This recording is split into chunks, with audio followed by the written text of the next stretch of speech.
Hi எல்லாரும் எப்படி இருக்கீங்க? நான் ரொம்ப நல்லா இருக்கேன். நம்ம வீடியோக்குள்ள போறதுக்கு முன்னாடி எல்லாருக்கும் ஒரு சின்ன ரெக்வெஸ்ட். உங்களோட ஒப்பீனியனை எனக்கு கமெண்ட்ல சொல்லுங்க. வீடியோவை லாஸ்ட் வரையும் பார்த்துட்டு நான் நல்லா பண்ணியிருந்தேன், நல்லா பண்ணியிருக்கேன்னு சொல்லுங்க. இல்லை நீ மாத்திக்கணும்னா மாத்திக்கணும்னு சொல்லுங்க. நான் கண்டிப்பா மாத்திப்பேன். இல்லை இது சரியில்லைன்னு சொன்னா அதையும் சொல்லுங்க. நான் கண்டிப்பா எல்லாத்தையும் சேஞ்ச் பண்ணிக்கணும்னு நினைக்கிறேன். உங்களோட ஒப்பீனியன் எனக்கு ஷேர் பண்ணீங்கன்னா மட்டும்தான் எனக்கு தெரியும். அண்ட் வீடியோ இதான் ஃபர்ஸ்ட் டைம் பார்க்குறீங்கன்னா மறக்காம சப்ஸ்கிரைப் பண்ணிக்கோங்க. நான் இதில் செல்ஃப் க்ரோத் அண்ட் கார்டனிங் ரிலேட்டடான வீடியோஸ் வந்து ஷேர் பண்ணிட்டு இருக்கேன். அண்ட் இப்போ வாங்க வீடியோக்குள்ள போகலாம். இன்னைக்கு நம்ம எதை டாபிக் பத்தி பேச போறோம் அப்படின்னு சொல்லி கேட்டிங்கன்னா, அக்செப்டன்ஸ். அக்செப்டன்ஸ்னா எதை அக்செப்ட் பண்ணணும்னே நிறைய பேருக்கு தெரியாம இருக்கு. நான் இப்போ வந்து ஒரு ஒரு ஸ்ட்ரெஸ்ல இருக்கேன், ஒரு டிப்ரெஷன்ல இருக்கேன், ஒரு பிரச்சனையில இருக்கேன். அதை வந்து நான் அக்செப்ட் பண்ணிக்கிறோமா? நான் டிப்ரெஷன்ல இருக்கேன், ஆமா நான் ஸ்ட்ரெஸ்ல இருக்கேன் அப்படின்னு சொல்லி நான் அக்செப்ட் பண்ணிக்கணுமா அப்படின்னு சொல்லி நிறைய பேர் வந்து கொஸ்டின் பண்ணுவாங்க. ஆக்சுவலா என்னன்னா அது கிடையாது. நீங்க ஒரு உங்களோட எமோஷன்ஸை மட்டும் நீங்க அக்செப்ட் பண்ணிட்டு இருக்கீங்கன்னா அதனால ஒரு யூஸும் கிடையாது. ஆக்சுவலாக அக்செப்டன்ஸ் எதுக்காக நம்ம பண்ணுறோன்னா, நம்மளோட ப்ராப்ளம்க்கான சொல்யூஷன் கண்டுபிடிக்கிறதுக்காக தான் நம்ம ஒரு விஷயத்த அக்செப்ட் பண்ணுறோம். இப்போ நான் பாஸ்டில் எனக்கு ஒன்று நடந்தது, அதை வந்து நான் இப்போயும் பேசிட்டு எனக்கு இந்த மாதிரி நடந்தது, இந்த மாதிரி கஷ்டமாக இருந்தது, எனக்கு ரொம்ப என்னால் அதுலேருந்து வெளியில் வர முடியல அப்படின்னு சொல்கிறதுனால என்ன யூஸ் இருக்குது? ஏன்னா நம்மளால போய் பாஸ்ட்டை மாற்ற முடியாது. ஸோ ப்ரெசண்ட்டில் என்ன இருக்கோ அதுதான் நம்மளால பண்ண முடியும். இல்லை இப்போ எனக்கு வந்து நான் வந்து கார் வாங்கணும், நான் வந்து வீடு வாங்கணும், எனக்கு இந்த பிரச்சனை சரியாகணும், எனக்கு இந்த வேலை கிடைக்கணும், ஆசைப்படுறது தப்பு கிடையாது. ஆனால் அதை மட்டுமே யோசிச்சுட்டு அதை மட்டுமே எனக்கு நடக்கும்னு யோசிச்சுட்டு உட்காந்துட்டு இருக்கிறது தான் தப்பு. அதுக்கு பதிலாக இப்போ என்ன சுச்சுவேஷன் இருக்கு, நான் என்னோட ஃபியூச்சர் கோலுக்கு நான் என்னெல்லாம் பண்ணால் என்னால் அச்சீவ் பண்ண முடியும் அப்படின்னு சொல்லிட்டு இப்போ இருக்க சுச்சுவேஷனை சமாளித்து அந்த கோலுக்காக போகிறதுக்கு பேர் தான் அக்செப்டன்ஸ். உங்களுக்கு நல்ல ஒரு பெஸ்ட் எக்ஸாம்பிள் சொல்லணும்னு வச்சுக்கோங்களேன். டாக்டர் ஃபிலிம் எல்லாரும் பார்த்துருப்பீங்க, டாக்டர் படம். அதுல வந்து ஒரு பொண்ணை வந்து கடத்திட்டு போயிடுவாங்க. எல்லாரும் வந்து ஹீரோ ஹீரோயின் அவங்களோட அக்கா எல்லாரும் போயிட்டு கம்ப்ளைண்ட் பண்ணுவாங்க. ஆனா என்ன ஆகும்னா போலீஸ் சைட்ல இருந்து சரியான ரெஸ்பான்ஸ் வராது. அதே ஸ்டேஷன்ல இன்னொரு அப்பாவும் உட்காந்துட்டு இருப்பாரு. என்னன்னு கேட்டா, என்னோட பொண்ணை வந்து ஒரு 3 மாசமா காணும், ஆனா வந்து நான் இங்க கம்ப்ளைண்ட் பண்ணி டெய்லி வந்து போயிட்டு இருக்கேன், எனக்கு வந்து எதுவுமே சொல்ல மாட்டாங்க, எனக்கு என்ன பண்றதுன்னே தெரியல அப்படின்னு சொல்லிட்டு அழுதுட்டு உட்காந்துட்டு இருக்க அந்த இடத்துலயே உட்காந்துட்டு இருப்பாரு. அதுதான் ஆக்சுவலா என்னன்னா அந்த சிச்சுவேஷன்லயே அப்படியே டம்பா இருக்கிறது. இப்ப அவர் அதுலயே டம்பா இருக்கிறதுனால அவருக்கு என்ன யூஸ் இருக்குன்னு சொல்லுங்க. டெய்லி வராரு, அவங்க கிட்ட இருந்து எந்த சொல்யூஷனும் வரல நமக்கு தெரிஞ்சிருச்சு. ஆனா வந்து அவங்க செய்வாங்கன்னு சொல்லி இங்க வந்து உட்கார்ந்துட்டு தான் இருக்காரு கண்டி அவர் வந்து ஒரு ஆக்ஷன் எடுக்கல. அவரோட சிச்சுவேஷனை அவர் அக்செப்ட் பண்ணிக்கல. எப்பயாவது ஒரு நாள் என் பொண்ணு கிடைக்கும், எப்படியாவது ஒரு நாள் எதனா மாறும், அப்படி எதுவுமே எப்படியாவதுலாம் மாறாது. நம்ம ஏதாவது செஞ்சா மட்டும்தான் மாறும். எனக்கு நம்ம லைஃப் வந்து மேஜிக் கிடையாது, சரிங்களா? நான் ஒரு எனக்கு வந்து ஃபியூச்சரை ப்ரெடிக்ட் பண்றதுக்கான ஒரு நாலேஜும் நம்மளுக்கு கிடையாது. இல்லை பாஸ்ட்டை சேஞ்ச் பண்றதுக்கான ஒரு பவரும் நம்ம கிட்ட கிடையாது. நம்ம கிட்ட இருக்க பவர் எல்லாமே வந்து இந்த செகண்ட், இந்த நிமிஷம், இன்னைக்கு, இப்போ என்னால் என்ன பண்ண முடியும் அது மட்டும் தான் நம்மளால யோசிச்சுட்டு இருக்க முடியும். இப்போ மட்டும் நம்ம என்ன பண்ண முடியும், இந்த சுச்சுவேஷன், இப்போ எனக்கு இருக்க சுச்சுவேஷனை என்னால் எப்படி சேஞ்ச் பண்ணிக்க முடியும்? நான் ஒரு டஃப்பான ஒரு சுச்சுவேஷன்ல இப்போ இருக்கேன். நான் வந்து ஐயோ எனக்கு இவ்வளோ கஷ்டமா இருக்கு, என்னால் முடியல, எனக்கு இவ்வளோ பிரச்சனை இருக்கு, அதை நான் பேசிட்டு அதை பத்தி யோசிச்சுட்டு இருக்கிறதுனால எனக்கு ஒரு யூஸுமே கிடையாது. அந்த டாக்டர் படம் எக்ஸாம்பிளுக்கு சொன்னல, அதுல ஹீரோ மட்டும்தான் அந்த சிச்சுவேஷனை அக்செப்ட் பண்ணிட்டு அதுக்கு நெக்ஸ்ட் என்ன பண்ணணும் அப்படின்னு யோசிப்பாரு. அவர் அந்த மாதிரி யோசிச்சதுனாலதான் ஃபைனலா அந்த கிளைமேக்ஸ்ல அந்த பொண்ணை கண்டுபிடிக்க முடியுது. இல்ல ஹீரோவும் அதே மாதிரி உட்கார்ந்துட்டு இருந்தாருன்னா அந்த பொண்ணை கண்டிப்பா கண்டுபிடிச்சிருக்க முடியாது. இந்த மாதிரிதான் எல்லா படத்துலயுமே நீங்க பாக்குற மோஸ்ட் ஆஃப் த பாபநாசம் படம் பயங்கரமான ஒரு எக்ஸாம்பிள் அக்செப்டன்ஸுக்கு.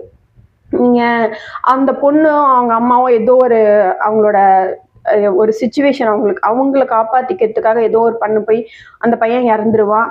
அதுல இருந்து அவங்க தெரிஞ்சு பண்ண விஷயம் கிடையாது. அதுல இருந்து ஓகே இதுதான் நடந்துடுச்சுன்னு சொல்லி அவங்க உட்கார்ந்துட்டு பயந்துட்டு அழுதுட்டு இல்லாம அவங்க அப்பா நெக்ஸ்ட் என்ன பண்ணலாம், நம்மளோட பொண்ணையும் நம்ம ஒய்ஃபையும் எப்படி காப்பாத்தலாம், ஏன்னா அவங்க தெரிஞ்சு பண்ணல, அவங்களோட செல்ஃப் ப்ரொடெக்ஷனுக்காக பண்ண விஷயம் இந்த மாதிரி தப்பா போயிடுச்சு, அப்ப நான் அதுல இருந்து எப்படி வெளியே வர்றது அப்படின்னு சொல்லிட்டு அவர் அந்த சிச்சுவேஷனை அக்செப்ட் பண்ணிட்டு அதுலேருந்து எப்படி வெளியில் வரணும்னு சொல்லி நெக்ஸ்ட் மூவ் பண்ணுறாரு.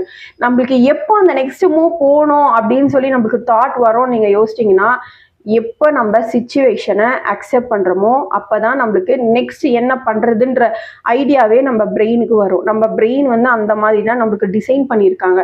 நீ வந்து ஃபீல் பண்ணிகிட்டே உட்காந்துட்டுனா உட்காந்துட்டே இரு, ஃபீல் பண்ணிகிட்டே உட்காந்துட்டு ஒன்றும் பிரச்சனை இல்லை. நீ சந்தோஷமா இருக்கியா, அப்படியே சந்தோஷமாவே இருந்துட்டு இரு.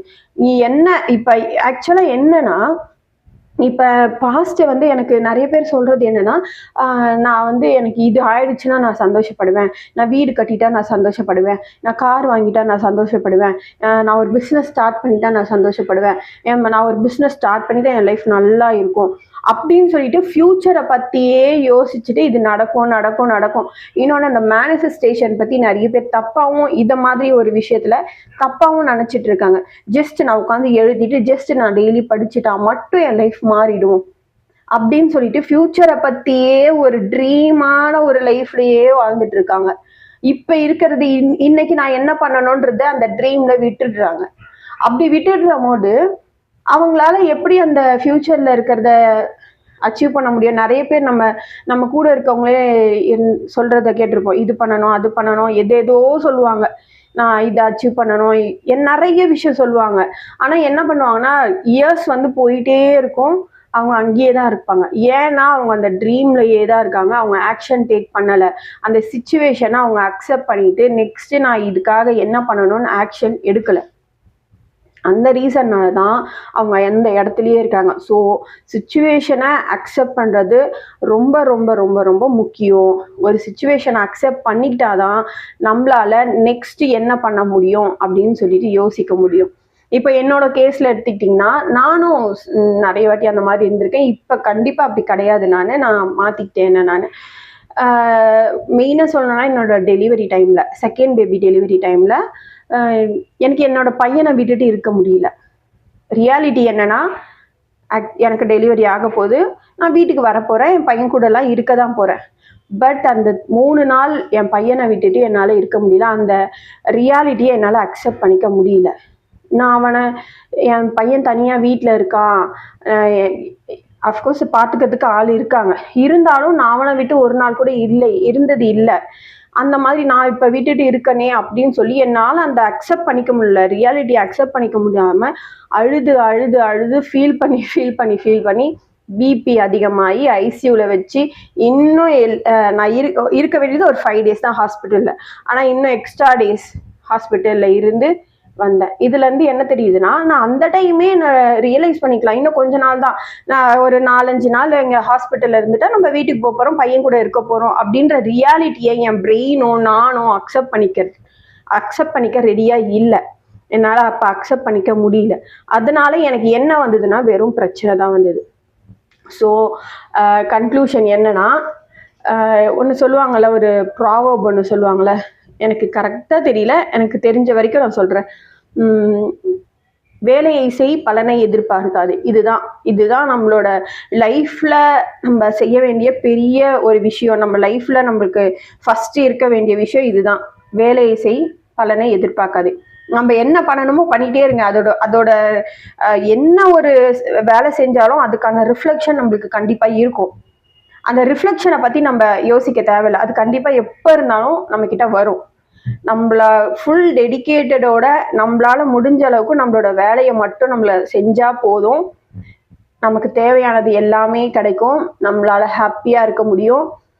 யாரெல்லாம் அந்தந்த சிச்சுவேஷனை அக்செப்ட் பண்ணிட்டு லைஃப்பை மூவ் பண்ண ட்ரை பண்ணுறாங்களோ அவங்களால மட்டும்தான் ஹாப்பியாக இருக்க முடியும். அண்ட் சிச்சுவேஷனை ப்ளேம் பண்ணிட்டு இருக்கவங்க ப்ளேம் பண்ணிட்டு அங்கேயே தான் இருக்க முடியும். நீங்கள் என்ன பண்ண போகிறீங்க? சிச்சுவேஷனை ப்ளேம் பண்ணிவிட்டு அங்கேயே இருக்க போகிறீங்களா, இல்லை சிச்சுவேஷனை அக்செப்ட் பண்ணிவிட்டு நெக்ஸ்ட்டு மூவ் பண்ண போகிறீங்களா? கமெண்ட்டில் சொல்லுங்கள் மறக்காமல்.